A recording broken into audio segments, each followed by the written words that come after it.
Do you have an evil to-do list? In this video, I'm going to share with you 4 signs that your task list may be working against you, but I'm going to give you 4 solutions to those big problems. Now, number 1, you may have an evil to-do list if everything on your list is too even. What do I mean by too even? Well, I mean that as you scroll through your various tasks, there is no distinction between what is important and what can wait until later. What's urgent and what's not. What needs to be done today and what can you wait to do later in the week. As we look at this sample to-do list on the screen in front of us here, it's really hard, if not impossible, to determine what we should be doing next. So, how can we go about and solve this problem? Well, there's a couple of ways in which we can address this issue. Here I am using Google Tasks, and one of the fastest, if not easiest ways is to use the star feature. So I can take a look at maybe the 2 or 3 tasks that I need to do first, or the things that I want to accomplish by the end of the day, and I can star them, and they're going to automatically appear at the top of my screen. Within your respective task list, you may be able to add a flag, you may be able to add colors, and some other way to prioritize certain tasks.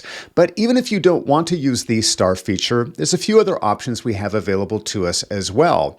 We can always add a separate list which will highlight the things that we want to work on next. So if I take those same tasks, for example, I can simply drag them over into this second list, which I've called priorities. So with this setup, it's very easy for me to see the distinction between the things I should be working on right now and the things that can wait until later. Number 2, you may have an evil to-do list if your to-do list is too vague. What do I mean by vagueness? I mean that as we scroll through most of the tasks in this sample to-do list, it can be difficult to determine exactly what I should be doing. So, for example, track marketing data.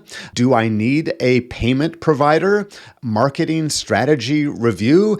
Am I creating a marketing strategy review? Am I reviewing an existing document?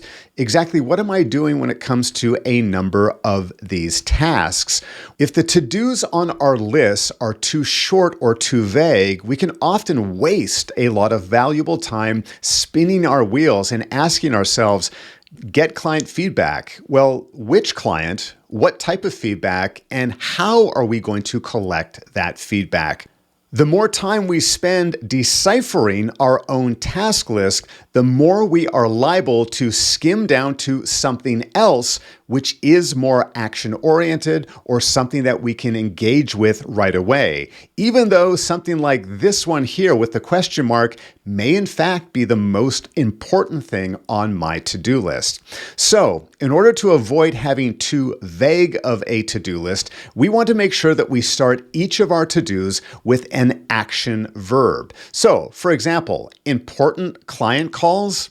I don't know what I'm supposed to be doing with that, but I can make this particular task so much more actionable by just changing a few words. I'm going to turn important client calls into schedule 2 phone calls with 3 key clients. Here, I've made it so much more actionable. Number 1, I know exactly the type of call or the type of meeting that I'm doing, and I've also set a very specific limit in terms of how many clients I'm going to be engaged with. Looking a little further down the list, I have something that says last month's website stats. Well, I'm just going to change one word, which is going to make this so much more actionable. I'm going to say review last month's website stats. Just having that word review tells me exactly what I should be doing, and no longer do I have to second guess or start scanning for something else on my list. Now, number 3, you may have an evil to-do list if your task list is too inactive. productive. And what I mean by that is that you're not reviewing it or you're not engaging with your task list on a regular basis. This so often happens when we have to go to another screen or another tab to view our task list. Fortunately, here within Google Tasks, we can toggle between Google Calendar and our full task list or multiple lists if we have them on the exact same screen. In addition, we can also take advantage of the Google side panel here on the right-hand side. You don't have to have it viewable at all times, but if I want to come over here and click on tasks, I can see all of my tasks here on the right-hand side. If I have starred a few things, I can focus on those items here, and I can also easily navigate between my different lists. But another thing that we want to keep in mind is the ability to drag any of these tasks onto my actual calendar. Here, as I'm looking at my day tomorrow, I can see that I have a lot of time available in the afternoon. So maybe that's a perfect time to review last month's website stats. Or maybe that's also a great time where I can schedule those phone calls. I can simply drag it from my task list on the right and put it directly on my calendar. But keep in mind, you don't have to give every task a specific time either. Maybe I need to set up these client referrals. Here, I'm going to come down to the date. I'm going to schedule it for the 18th, and I'm purposely not going to select a time.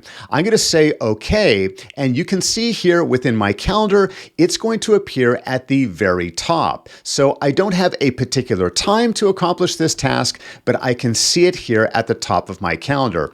And even if that is minimized, even if I'm accessing my calendar on my phone, these tasks will appear as long as I have my tasks enabled here on the left-hand side under my calendars. This is a great way to make sure that you don't leave things behind or that your task list does not become out of date. Last but not least, you may have an evil to-do list if your task list is too long.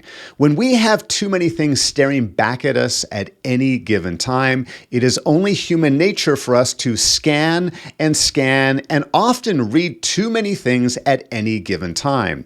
Every time that you've completed a task, you don't want to come back here and have to review everything on this list. Not only is that going to be time consuming, but it also tends to increase our levels of stress and worry as we think about all of the things that we need or want to accomplish. Now, we've already seen how we can separate our lists by priorities, but you may want to consider separating your lists even further.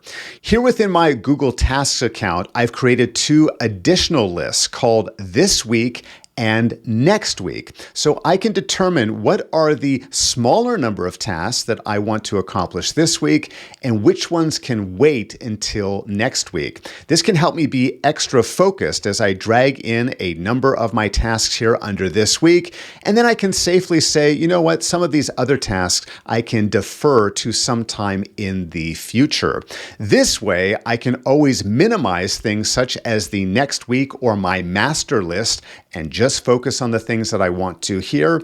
And if I am taking advantage of the Google Calendar integration, once again, I can simply focus on those tasks on the right-hand side of the menu. So if you feel that your to-do list is actively working against you, consider these 4 evil criteria and how you can solve these most common issues. And if you have any further questions about how you can keep your to-do list more organized and relevant, be sure to let me know in the comments down below. Thank you so much for watching this video, and remember, being productive does not need to be difficult. In fact, it's very simple.